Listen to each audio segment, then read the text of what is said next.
Bonjour à tous, c'est Pierre-Alexandre pour Technoïd et bienvenue pour cette prise en main en moins de 5 minutes. Dites-moi ce que vous en pensez dans les commentaires. Je pense même qu'elle va durer beaucoup moins que 10 minutes parce que, enfin de 5 minutes parce que je vais résumer très simplement ce téléphone. C'est un énième Huawei milieu de gamme.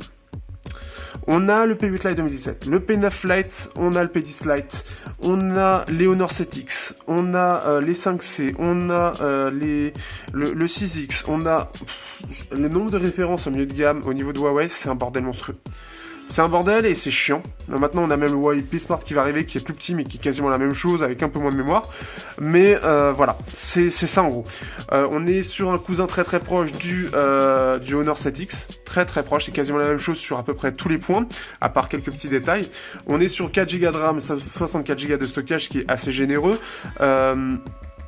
Le capteur au dos est plutôt bon, on peut faire des bonnes photos. Le capteur à l'avant, j'en profite tout de suite, c'est un double capteur, donc qu'on peut voir ici, et qui, en soi, pour moi, j'y vois pas forcément le gros intérêt là-dessus. Donc on peut voir les deux, le bokeh. Voilà. Est-ce que ça avait un réel intérêt à être mis dedans? Je ne sais pas. Je pense que de toute façon, c'est un peu la cible de ce téléphone, c'est le côté bokeh, pour pas très cher. On a un bokeh qui est plutôt bien maîtrisé, hein, comme d'habitude par rapport à Huawei. De nuit, ce sera pas forcément fou.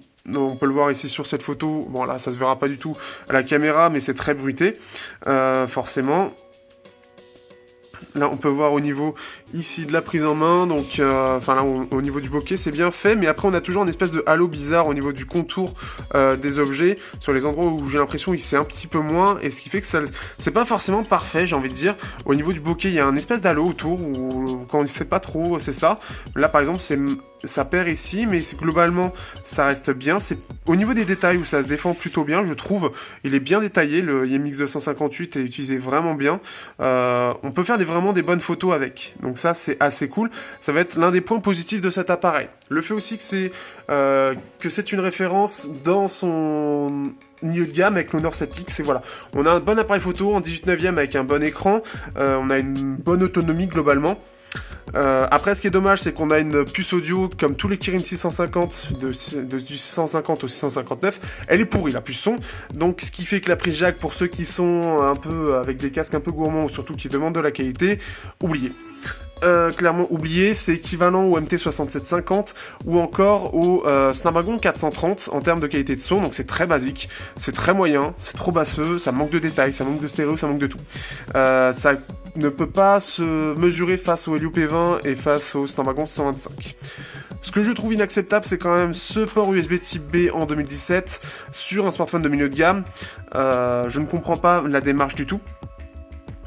Et c'est un peu dommage parce que le USB type C commence à se démocratiser et on est encore sur des anciens modèles en fait de port USB, alors qu'on est les nouveaux sont à ce prix-là, ça devrait être normal. À ce prix-là, on devrait être sur le USB-C par défaut. Donc surtout quand des smartphones à moins de 200 arrivent à le mettre et arrivent à être corrects aussi. Donc ce qui fait que je ne comprends pas. Au niveau du design, c'est au-delà du fait que ce soit un énième Huawei milieu de gamme, le design, bizarrement, autant je préfère le Honor 7X qui a un peu plus de gueule. Alors, je pense que c'est aussi la couleur qui fait le truc, mais ce smartphone ne me fait rien du tout. Je sais pas pourquoi, mais ce design me laisse totalement indifférent. Alors, est-ce que c'est subjectif? Je sais pas, dites-le moi en commentaire, mais je trouve que le design n'a vraiment rien d'exceptionnel, en tout cas en main. Je trouve pas qu'il a d'arguments, en fait, pour dire « Waouh, il est beau », il est juste 18/9 et c'est tout, il me fait pas d'effet. La prise en main est forcément moins bonne que le Mate 10 Pro, je trouve que les bordures d'ailleurs sont un peu grosses, alors forcément à cette gamme-là c'est un peu normal, mais je trouve que ça se voit un peu trop, dans le sens où ça fait très 2014 en fait, entre guillemets, mais avec le côté arrondi en noir en tout cas, on a vraiment l'impression d'avoir des grosses bordures. J'avais cette même impression avec l'Honor 7X.